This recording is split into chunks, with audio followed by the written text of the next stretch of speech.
Great morning, business owners and managers, and welcome to another awesome episode of CX in the Morning, Customer Experience in the Morning. I am your host, Mr. Wess Walters, and on every single CX in the Morning, I bless you with customer service tips, customer experience tricks, and I leave you with gems. And by gems, I mean actionable takeaways that you can implement at the speed of now. Literally immediately after watching this broadcast, you can take what you've learned and apply it and share it with your team, making your team and your business better. You will learn the importance of implementing an awesome customer experience and how that affects the bottom line. And that by itself is pretty awesome. That's why this is awesome TV. All right, boom, boom, boom. Hey, buddy, I remember you from LA. Yes, I still, about our conversation, I said, I don't eat. Yeah, I remember. I know who you are, man. I know you are. You're the light-skinned brother from I remember you, man. I just can't pronounce the No Go Inc. Hey, what's going on? Bobby is in the building. Bobby's in the building. How's everybody's weekend been? How has everyone's weekend been? And you know me, I'm not talking about how did you feel. I'm talking about the metrics. How was the weekend? Were you open over the weekend? Did you do business? Did you have transactions? Or you just, blowing hot air? How was the weekend? How was the weekend? All right, my weekend was good. I had a great weekend. Can't complain at all. Why didn't you guys tell me my shirt is twisted? Come on now. All right, so today's show is entitled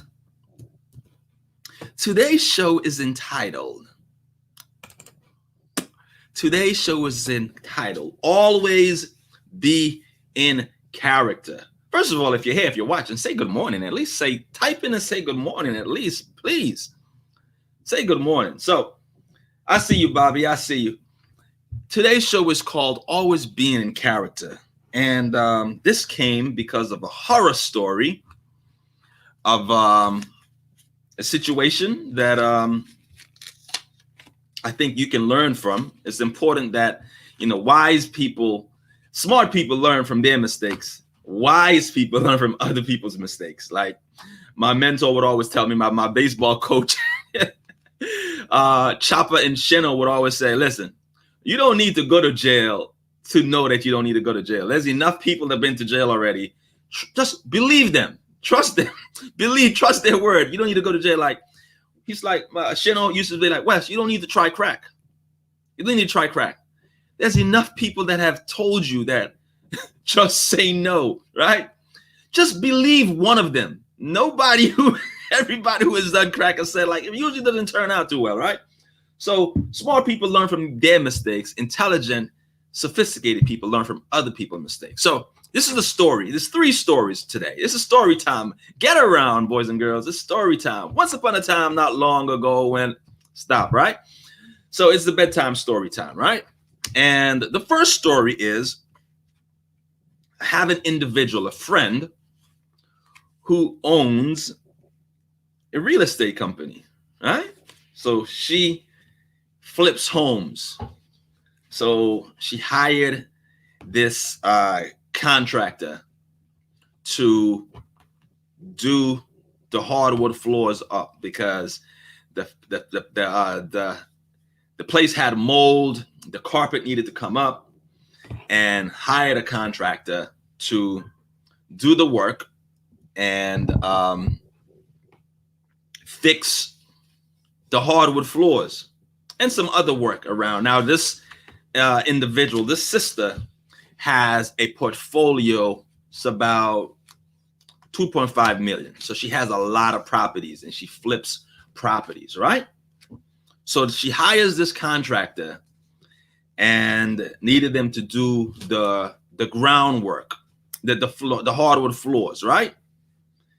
And she gave them the scope of the work, and they began doing the work. About second day she came in, checked on the work was going well. She was happy. Everything was going well. Like, all right, cool. She went back third day. Now this is getting some massive spot, right? So they had not, because they were doing hardwood floors and other stuff. They were doing well. She was like, hey, while you guys, I'm so impressed by the work, why don't you guys do this as well? A matter of fact, I want to sign you up to handle, because you guys are so fast, I want to sign you up to do the other work for my other properties. Everything is good so far, right? So my friend, the real estate mogul that she is, she goes home and reviews the tapes from the cameras. Oh my God. Wes, you didn't tell me there was cameras. Surprise. Like that scene in Coming to America. Ha ha. Ha ha. Watching the cameras, watching the footage, the contractor, and I'm not going to say the word because I don't want YouTube to put this down. If you're watching this on YouTube, give it a like and a subscribe while you're there. But I don't want to have it, so I'm not going to say the word, but I really want to say the words, because the words adds the sting to it. It makes you uncomfortable. You know, we're in a society where everybody just do anything to make me feel good. I just want to feel good. You know, even let's look at the last election. Just make that group of people feel good, pacify them with feel good, and they'll be okay. They won't ask for much. Don't give them $20 million. Just put someone that they like on the $20 bill. Anyway, that's another story, right? So we live in a society where just make them feel good is enough, right? So she reviews the camera footage. And how about, because like I was saying, I wanted to say what they were saying because it would add the sting to it. But if I say the sting, if I say the words, they're going to ban the video. I don't want to do that. And I want it to stay up. But you're going to get the lesson anyway. So in the video footage, these contractors that don't look like me, they're like, this black monkey, you saw the car she was driving? There is no way that monkey, that watermelon eating fried chicken monkey should be driving that car. That's a new car. Did you see that monkey? You saw how she walks? There is no way we should be working for her. In the footage, they're talking about possibly sabotaging the work.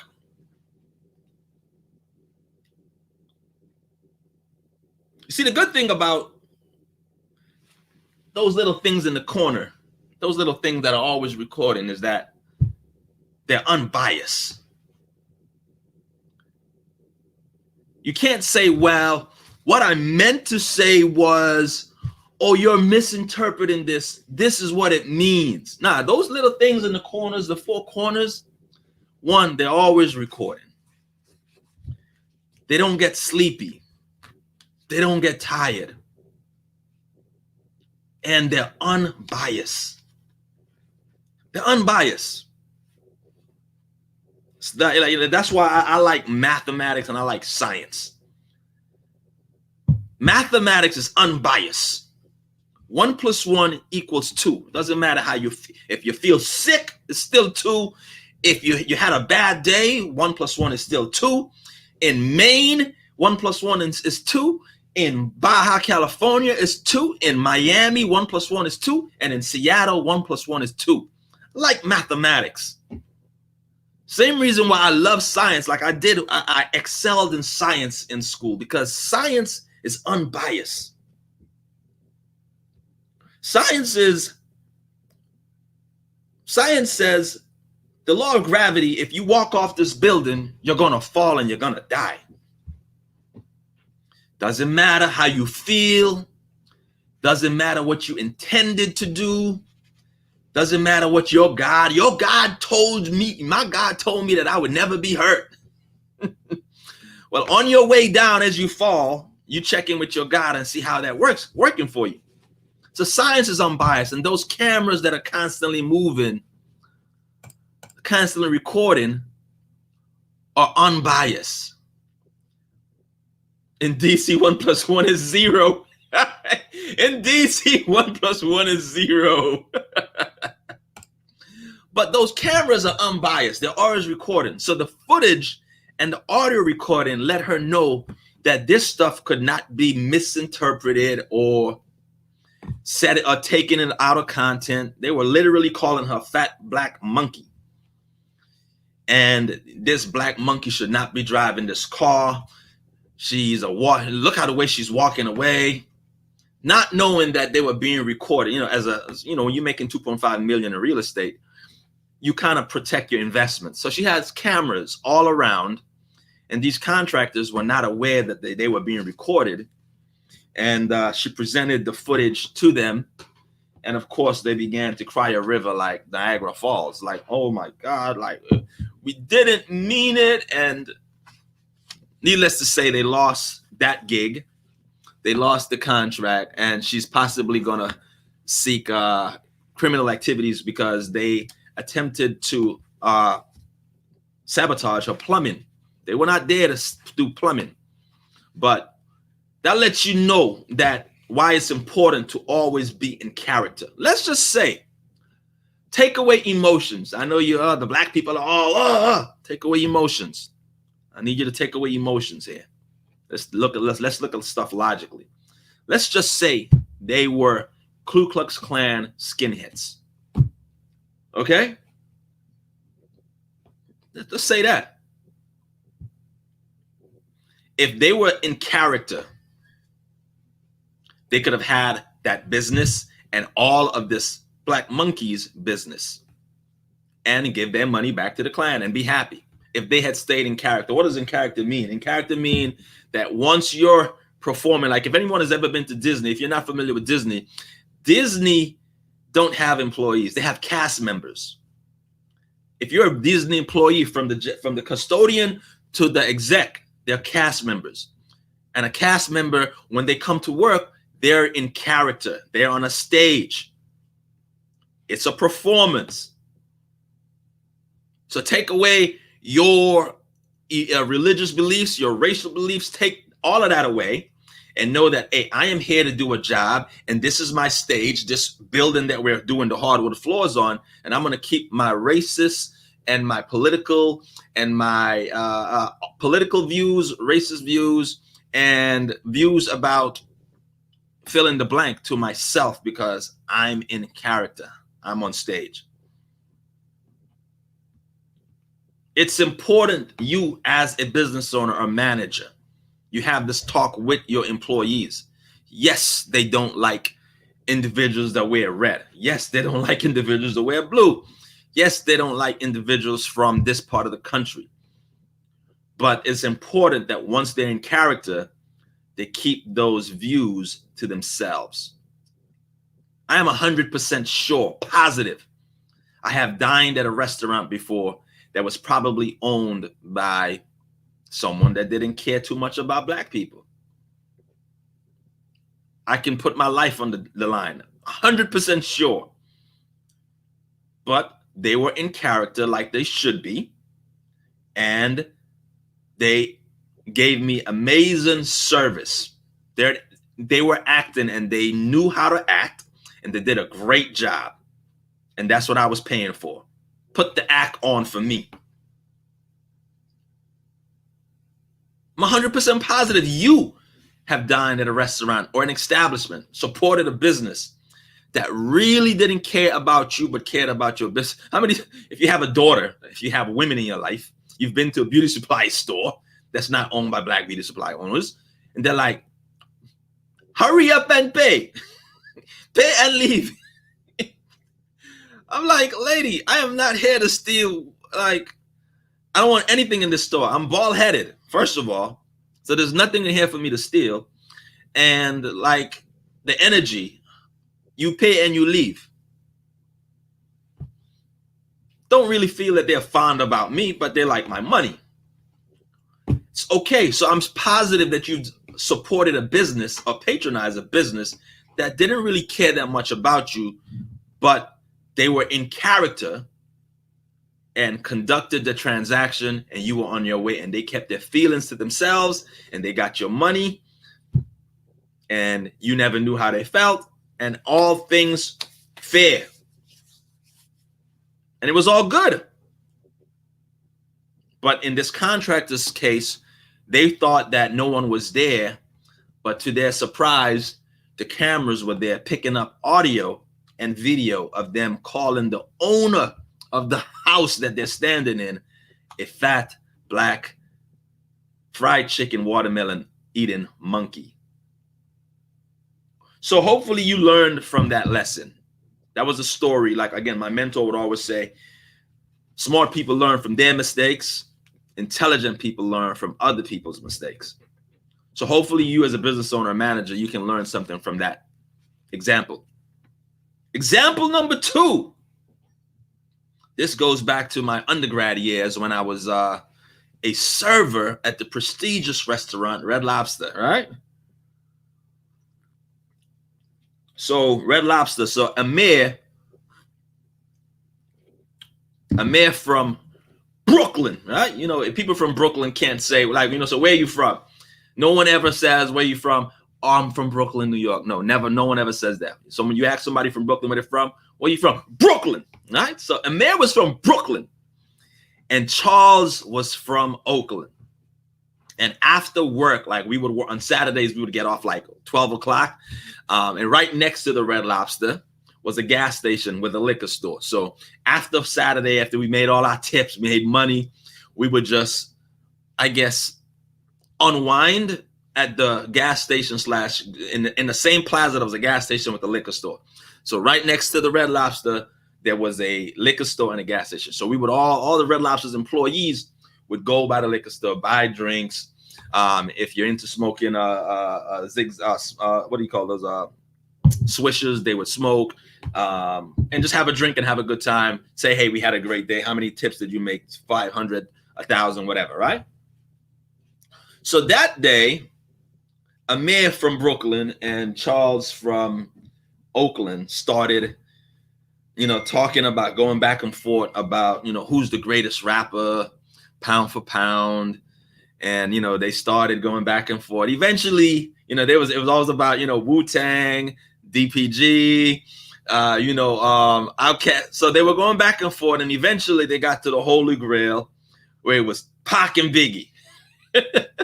So you already know how this is going to end, right? So they start going in about, you know, he would say Juicy is the greatest song. Keep Your Head Up was the greatest song. Notorious was so they're going back and forth. And eventually it got, you know, when there is liquor and medicated marijuana involved, things get heated.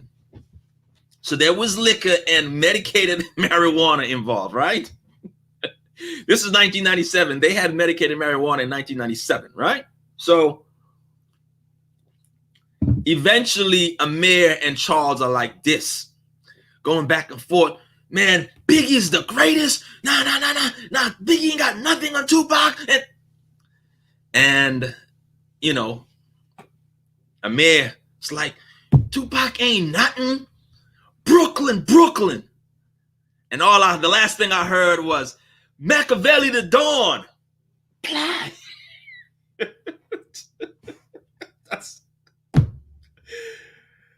Amir didn't see that coming. See, Amir thought they could just go back and forth, but when he got into Charles' face and he screamed Brooklyn, Charles, being from Oakland, gave him that quick Mike Tyson jab, and he tried to move. I guess Charles aimed for his mouth, but in moving, got his nose, clipped his nose. Like Amir's nose was like this, broke his nose, clap, and Amir is down for the count. And you thought it was over, right? You thought it was over. Like, all right, Amir got a jab in, over. Nah, of course not. Amir goes over him and start quoting Machiavelli quotes. Machiavelli the Dawn, thug life, y'all know the rules, gotta do what you gotta do. Ain't nothing but a gangster party.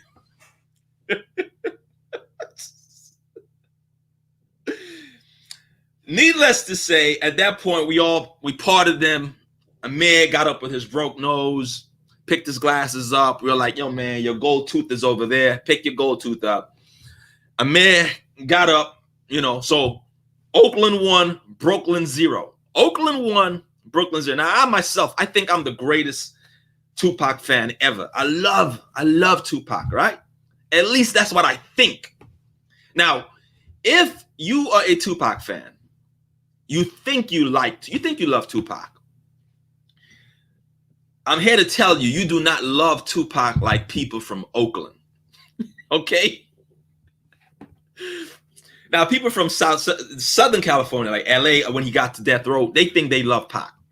Nah, they don't love. You have never met somebody who loved Pac like people from Oakland, the Bay Area, Marin City.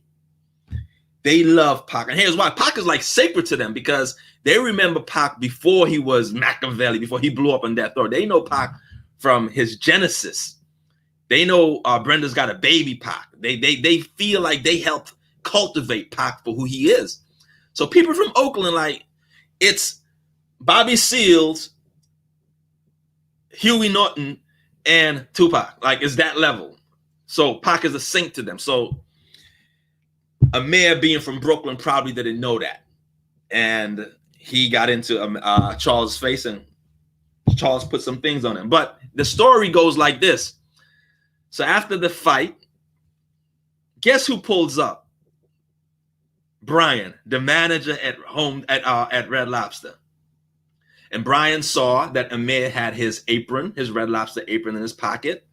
And both Charles and Brian had their Red Lobster shirts on, polo shirts. And immediately, right there, he told them, you both are fired. Pick up your last check on Friday.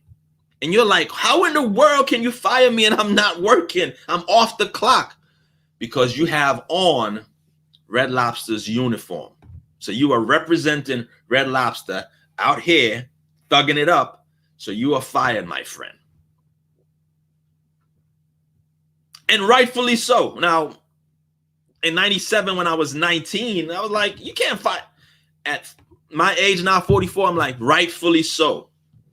Rightfully so. Great morning, Miss Bernadette. Great morning. We're talking about the importance of always being in character. Always being in character. You're always performing. You're on stage. Someone is always watching. So you want to go back and watch the first 10 minutes and see the first story. We're in the second story now. So both Amir and Charles were fired, and rightfully so, because they were representing Red Lobster in a negative way. In a negative way. Show you a example. Let me share my screen real quick. Let me share my screen real quick.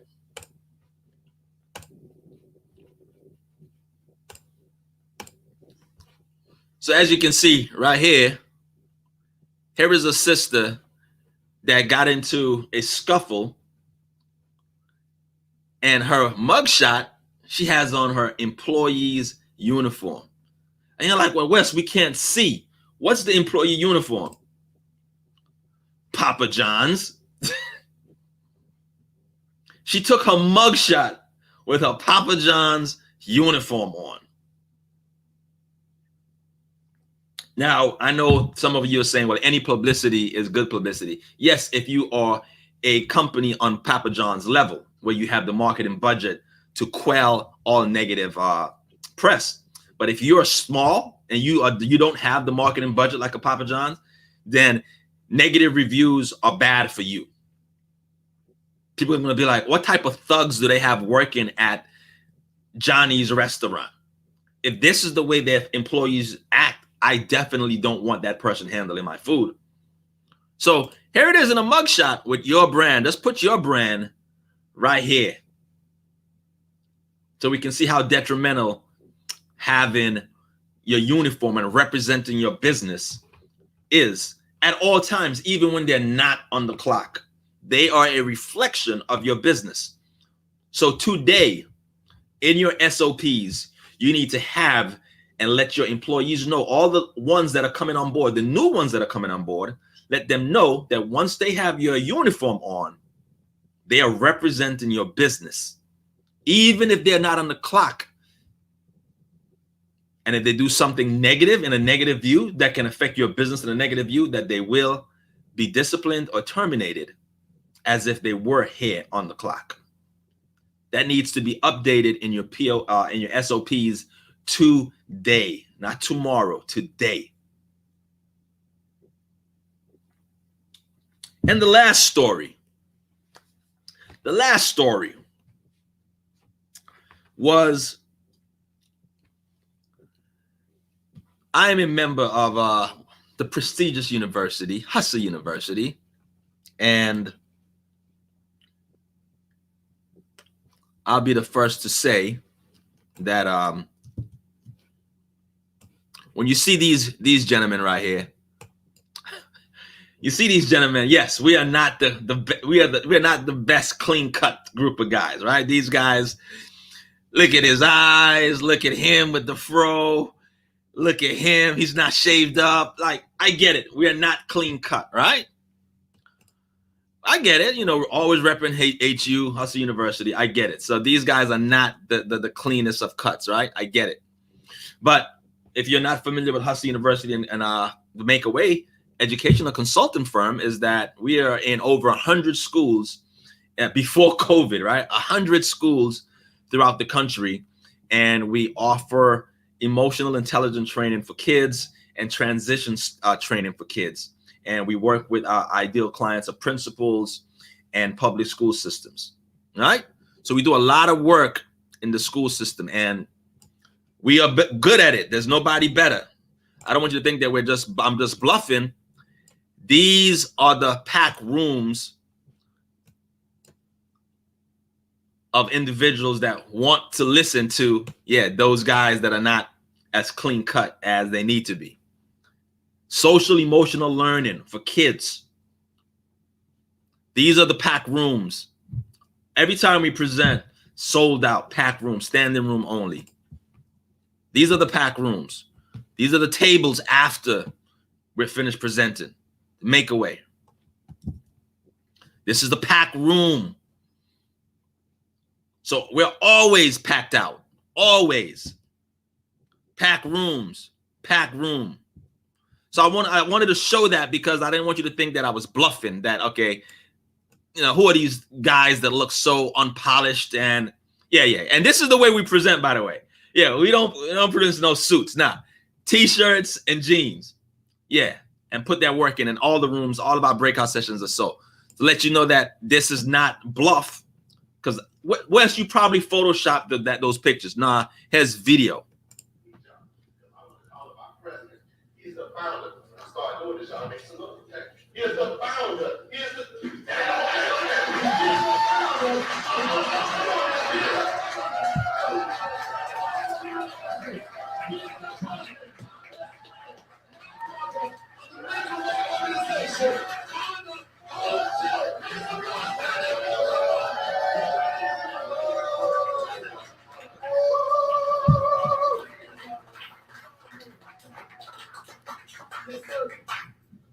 Good morning, everyone. It's time. Good morning. Yes, sir. I know you guys that heard this guy talk and said, "What did I just walk into?" You must have forgot these are ministry. So all that to say is that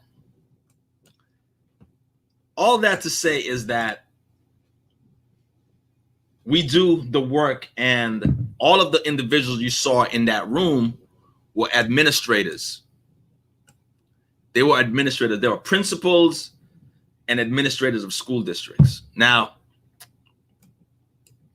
here it is. This is the meat and potatoes right here. So we were on the first day in Savannah doing a presentation. And of course, we nailed it. And after the presentation, it's over. Event ended at 4:45, 5 o'clock. We're in the lobby drinking beers, not smoking weed or doing crack. No, drinking beers and, having a good time. First day was good. And one of the oldest sisters came down and said, brothers, young kings, what are you doing? And we looked at her like, is this lady crazy? Like, maybe you have us mistaken. Like, I know I look like Tay Diggs, but I'm not Tay Diggs. You know, I know. And Hotep was like, I know I look like Morris Chestnut, but I'm not. Maybe you have me confused. And Red was like, I know I look like Denzel, but I'm not Denzel, right? And they were like, no, brothers, what are you doing? And we couldn't understand what she was talking about. So she came closer and she said, brothers, this is what they're expecting of you. This is what they are expecting of you. And immediately, the light bulb went off. Immediately, in a nanosecond. She's like, yes, your presentation is over. But going up and down these escalators, up and down these elevators, are principals, are educators, administrators that are looking at you, consuming alcohol, getting all free, and are questioning, are these the individuals that we want to come into our school to teach and talk to our kids and our teachers and our faculty? Yes, we were off the clock. Technically, the presentation ended at 4. We were on our time. But that doesn't mean we were not being judged. We were representing Hustle University with alcohol beverages in our hands, having a good time, happy hour, yeah. And you're like, Wes, lighten up. I know what you're saying, lighten up. I know what you're saying, lighten up, Wes. I know what you're saying, lighten up. But what I'm telling you is that you will be judged. So the administrators that are between you getting that contract, this is her right here. This is her right here. That's the administrator that's judging you on whether they should give you that $2.5 million contract for her school. Or maybe 2.5 in 1 year is too much, but that $75,000 contract for her school, that's her. And she was looking at you drinking and having a goofy old time in the lobby, putting down beers, watching you like, oh, that's his 4th beer? That's her. That's her. So although we were not working anymore, we were still representing Hustle University, and we were still in character. We were still on stage, and we were still being judged. So it's important, it's imperative that you grasp this concept as a business owner, as a manager, those at the helm of the organization, that yes, once they are representing your company, once they have your uniform on, once they have your apron on, once they have your hat that says your brand on the logo, that they are representing your company in a good light or a bad light. So I wanted to use stories because everyone understands stories. It speaks to the inner child in all of us. And these are stories, examples where it can, like the first example, they lost that contract. All of the real estate properties that they were going to do, they were going to be the preferred vendor, went out the door. In the second story, 2 grown men fighting over rappers had their uniforms on, had to go home to their wives or their girlfriends and said, I lost my job because I love Tupac and Biggie.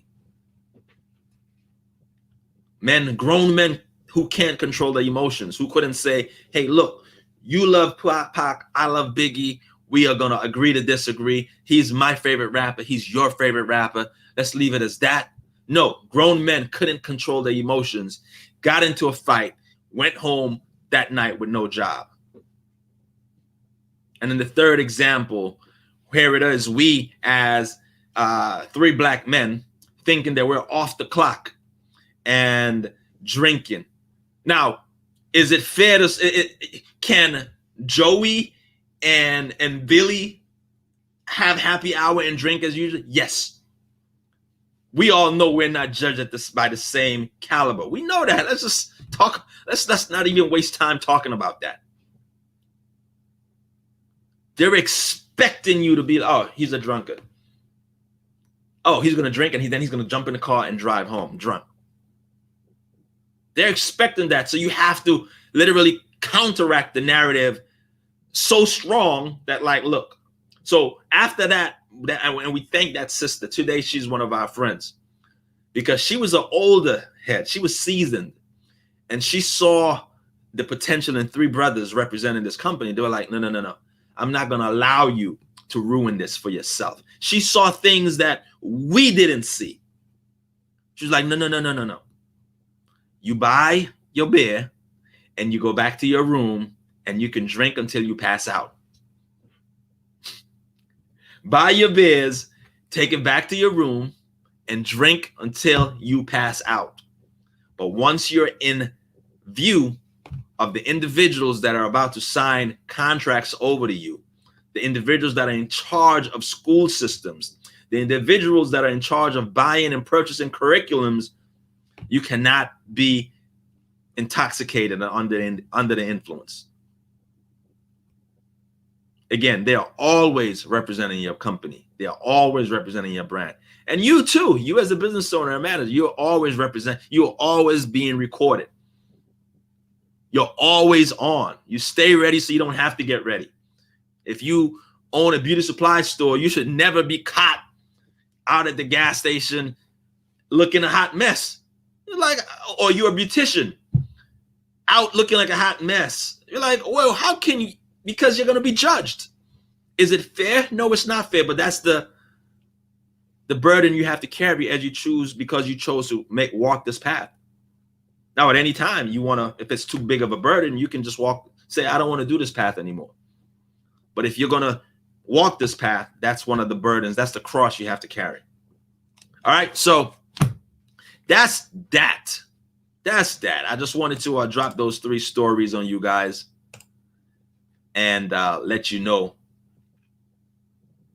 what my view on it is. Now, if you need help with anything that you saw, if you need help implementing anything that you saw in today's broadcast, simply go to Work with Wess, and myself or my team, someone from my team will reach out to you, and we will provide you with a simple, free customer experience audit. You will share with us what your goals are, and we will share with you what we do, how we do it, and how we can help you achieve those goals in the quickest time possible. So simply go to workwithwess.com. If you're not subscribed as yet, you definitely want to go to our YouTube channel at Wess Walters and subscribe and like this video on YouTube. Please subscribe and share this video with all business owners and managers that you know, because it's imperative. These simple mistakes can cost you business, can cost you your job, and can cost you your reputation. All right. So you guys have an amazing week. Looking forward to seeing you guys on Wednesday. Peace and love.